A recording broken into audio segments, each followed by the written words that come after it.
வணக்கம். நம்ம இந்திய கலாச்சாரம் அப்படிங்கிறது நம்மளோட பாரம்பரியம், பண்பாடு இதுல தான் இருக்கு.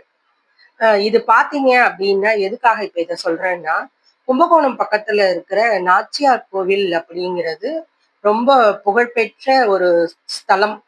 அது கோவில் மட்டும் இல்லாம, நம்மளோட தமிழ்நாட்டுல இந்த விளக்குகள் மற்றும் இந்த பித்தள பொருட்கள், அழகு கலை மிகுந்த பொருட்கள் செய்யறதுக்கு ரொம்ப புகழ்பெற்ற ஊர். அதிலிருந்து செய்யப்படுகிற பல விளக்குகள் தான் பெரிய பெரிய ஹோட்டல், அதாவது 16 அடி, 20 அடி அந்த அளவு எவ்வளோ உங்களுக்கு தேவையோ, அந்த அளவுக்கு அவங்க தயார் பண்ணி அன்ன விளக்கு, பச்சு விளக்கு, கிளி விளக்கு, அப்புறம் இப்ப பார்த்தீங்கன்னா பலவிதமா தயாரிக்கிறாங்க. அந்த ஊருக்கு போகக்கூடிய ஒரு வாய்ப்பு கிடைச்சது நம்மளுக்கு. அங்க போயிருந்த போது வாங்குன சில பொருட்கள் தான். இது நம்ம தமிழ்நாட்டு கலாச்சாரத்தோட இருக்கிறதுனால, இதெல்லாம் உங்களுக்கும் காமிக்கணும் அப்படிங்கிறதுக்கு தான் இந்த வீடியோ. இது பார்த்தீங்கன்னா, நம்ம அந்த காலத்துல கோவிலுக்கு போறாங்கன்னா, இப்படித்தான் நம்ம இந்த சாமிக்கு எடுத்துட்டு தேங்காய் பழம்லாம் எடுத்துட்டு போற ஓலை இது. இதுல பார்த்தீங்கன்னா, உள்ள பாருங்க. இதுல பார்த்தீங்கன்னா, பிள்ளையார் போட்டோ வந்து பொறிச்சிருக்கோம். கை ஒர்க் எல்லாம் பார்த்தாலும் ரொம்ப அழகா இருக்கும். இது வந்து விலை பார்த்தீங்கன்னா பித்தளை தான். ஆனா விலையும் வந்து நியாயமான விலையா தான் குடுத்தாங்க. ரூ. 600 தான் இந்த இது. அதுக்கப்புறம் பார்த்தீங்கன்னா, இது இதுவும் வந்து பார்த்தீங்கன்னா ரூ. 500 ரூ. 600 ரேஞ்ச் தான். நல்லா வெயிட்டா இருக்கு. இது பூ போடுற பித்தளை குவளை. நம்ம வந்து மண்ணுல எல்லாம் வாங்கி வைக்கிறோம். இதுல வந்து ஒர்க்லாம் வச்சு இருக்கு. அது வந்து ரொம்ப விலையா இருந்தது. அதனால நான் இந்த மாதிரி வாங்கிக்கிட்டேன்.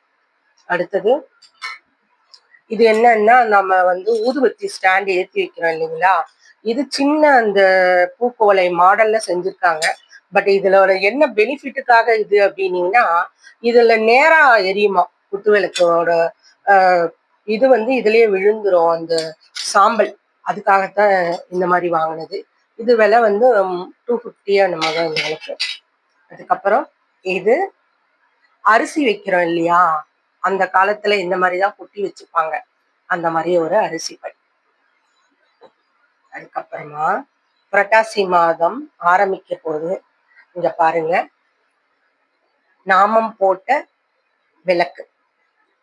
பெருமாளோட சங்கு, சக்கரம் எவ்வளவு ஒரு அழகான இந்த வடிவம்லாம் பாருங்க.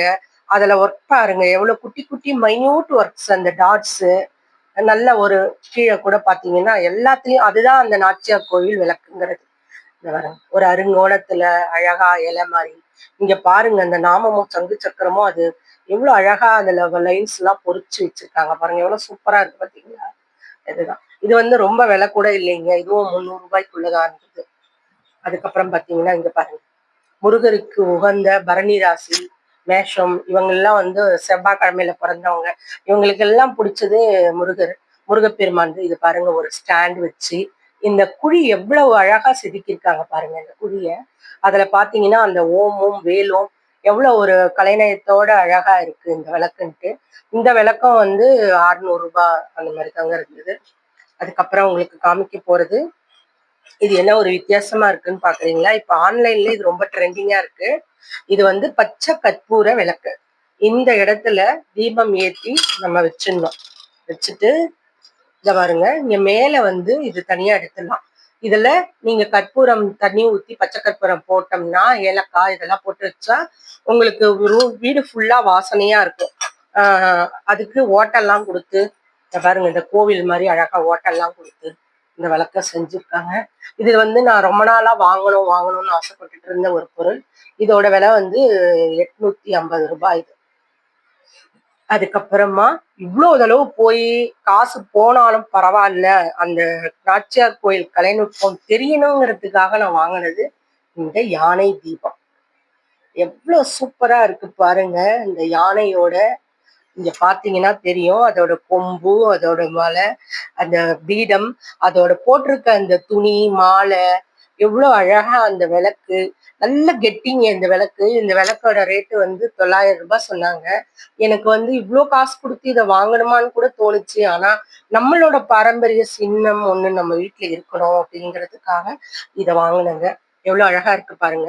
இதுக்கு பின்னாடி வந்து நம்ம நாச்சியார் கோவில் செய்யறதுக்கு பின்னாடி வந்து ஒரு பெரிய ஹிஸ்டரியே இருக்குங்க. இந்த முதல்ல பாத்தீங்கன்னா இந்த எல்லாம் வந்து செய்யறதுக்கு கேரளால கண்ணாளர்கள் அப்படின்றவங்க தான் வேலை செஞ்சுட்டு இருந்தாங்களாம். அவங்க பொழப்ப தேடி கும்பகோணம் சைடு வந்திருக்காங்க. அப்போ பாத்தீங்கன்னா இந்த கும்பகோணத்துல இந்த பித்தளை தகடுகள் செய்யறது ஃபேமஸா இருந்திருக்கு. அப்ப அந்த விளக்கெல்லாம் செஞ்சிருக்காங்க. அத வச்சு இந்த மணல் வச்சு அவங்க என்ன பண்ணிருக்காங்கன்னா இந்த விளக்குகளை தயாரிக்கிற முறைய ஆரம்பிச்சு அவங்க தான் செஞ்சிருக்காங்க. இதுல என்னன்னா இது எதுவுமே வந்து அவங்க மிஷின்ல செய்யறது இல்லை, எல்லாமே கைவேலை. இன்னமும் அந்த கைவேலைகள் செய்யறதுனாலதான் இது வந்து அவ்வளவு நுணுக்கமா இருக்காம். இப்பயும் வந்து அதனாலதான் நாச்சியார் கோவில் விளக்கு ரொம்ப ஃபேமஸா இருக்கு. அத அவங்க பரம்பரையா கடத்திட்டு வந்து இன்னைக்கு கும்பகோணம் நாச்சியார் விளக்குன்னா உலகத்துல இருக்கக்கூடிய அத்தனை பேருக்குமே இது வந்து தெரியுது. இது ஏற்றுமதி ஆகுது நம்ம நாட்டுக்கு. நாச்சியார் கோவில் போறவங்க அந்த கோவிலையும் ஒரு சின்ன ஒரு அகல் விளக்குல இருந்து சாமி சிலையில இருந்து அவ்வளவு அழகழகா அங்க இருக்குங்க. அதெல்லாம் பார்த்து பயன்பெறலாம். உங்களுக்கு இதுல எது பிடிச்சிருக்கு அப்படிங்கிறத நீங்க வந்து எனக்கு கமெண்ட்ல தெரிவிக்கணும். எந்த விளக்கு அழகா இருந்தது, எந்த பொருள் நல்லா இருக்கு அப்படின்னு சொல்லிட்டு. வசி விலாக்ஸ தொடர்ந்து வந்து பயணியுங்கள். சப்ஸ்கிரைப் பண்ணுங்க, லைக் பண்ணுங்க, ஷேர் பண்ணுங்க. நன்றி.